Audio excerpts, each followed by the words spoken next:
come downstairs. Your dress is almost dry. Your friends will be arriving for your party any minute now. I really need you down here.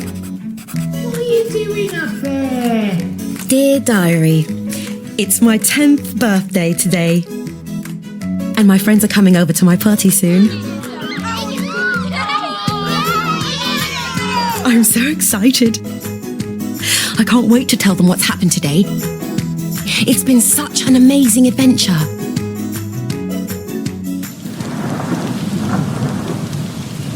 It was raining all night last night. It was so heavy that it sounded like the air was hissing. My mum said that when I was little, and I mean really little, I used to get upset and ask her why the sky was crying when it rained. So last night it must have been really distraught. I learned that word in school the other day. Come along, children. It means to be very worried and upset. I remember it because English is my favourite subject. I love English. And my English teacher, Mrs. Spooner, I always pay attention to her. She's really nice. I love you. So anyway, there are puddles everywhere today. The lawn looks like a soggy green sponge. When I walked across it, it made loud squelching noises, which were really funny.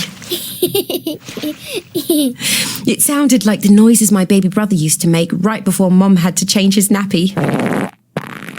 Ew. My footprints stayed in the grass for ages. I imagined they were Bigfoots.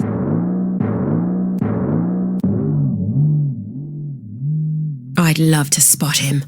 I pretended to be a hunter and hid behind a large oak tree at the bottom of the garden and waited to see him. Yeti, I'm gonna catch you.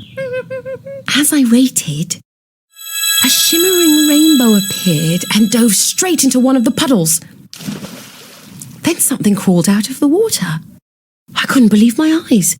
It was so fast that I didn't know whether it was coming or going. It zipped across the lawn, this way and that,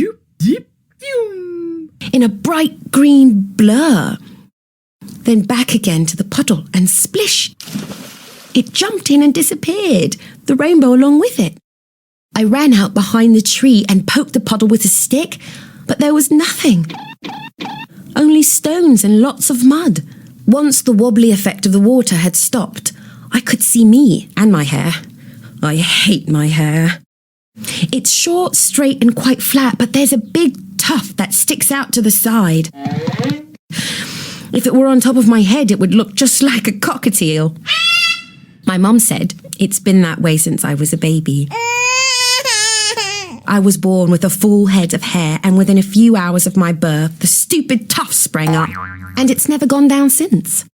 She's always spraying it with water from a bottle that smells like rosemary. I know it's rosemary because we had rosemary chicken last Sunday for lunch. It was yummy. Anyway, she sprays my hair with it, in front of people too. Like, even in the supermarket. It's so embarrassing. Then she gets out a hanky and sort of tries to iron down my tufty bit, which works for a few seconds, but then it springs back out again.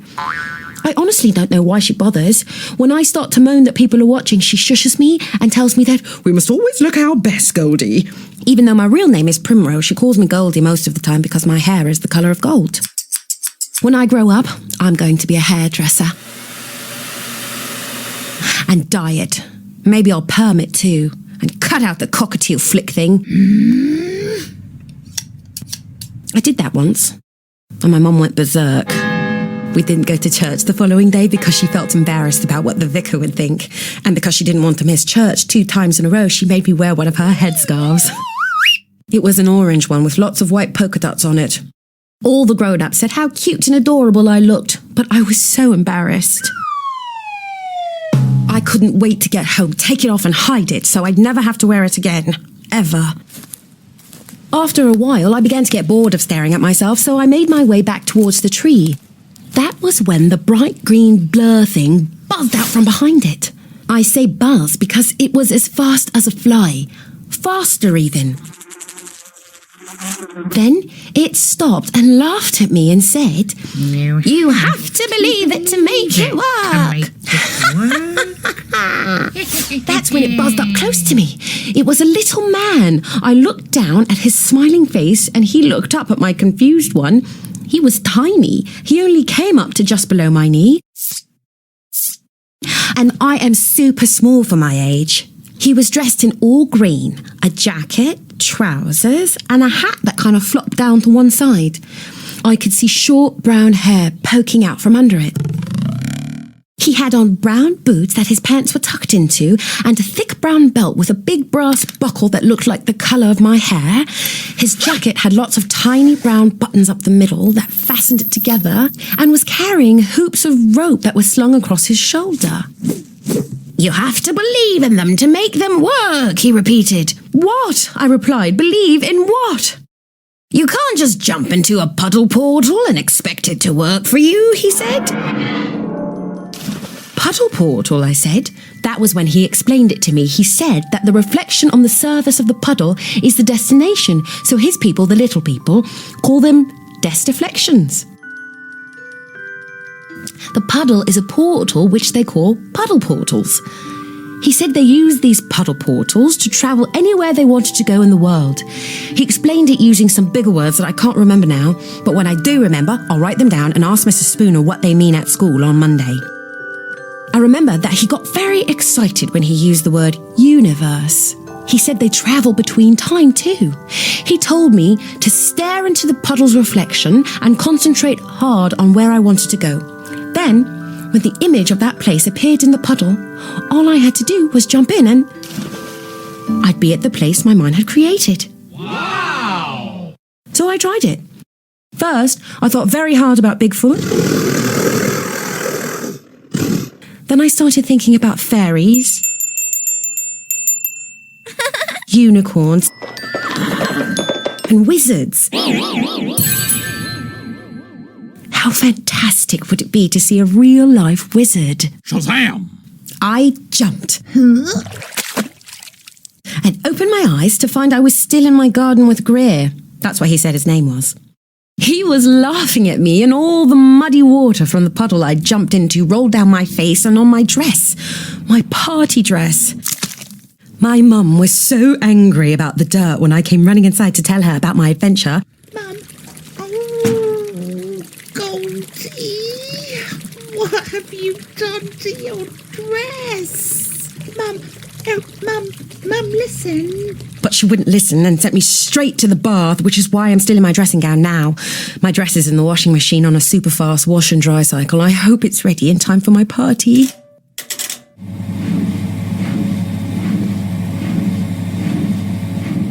Anyway, back to where we were in the garden. Greer said again, "You have to believe, Primrose, truly." Then he looked up into the puddle and jumped in. Greer was in fits of laughter because now I was dirtier and wetter than before. I tried to clean the mud off my dress with grass, but that just made it worse. "Now," Greer said when he stopped laughing, "try again." So I closed my eyes again, and this time I thought of the most bestest, brightest, most perfect, beautifulest of places I could. When I opened my eyes, there in the puddle was my Destiflection. I was so excited I shrieked and I jumped in and disappeared into my Destiflection.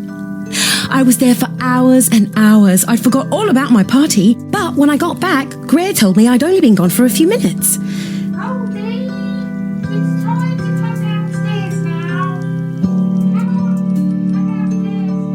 Diary, Mum is calling me. My dress is clean and dry now. She says my friends will be here any second. After the party, I'm going to tell you all about the amazing adventure I had in my Destiflection. Goldie, this is your last warning. Come downstairs now. Bye for now. Love, Primrose Goldie Gold.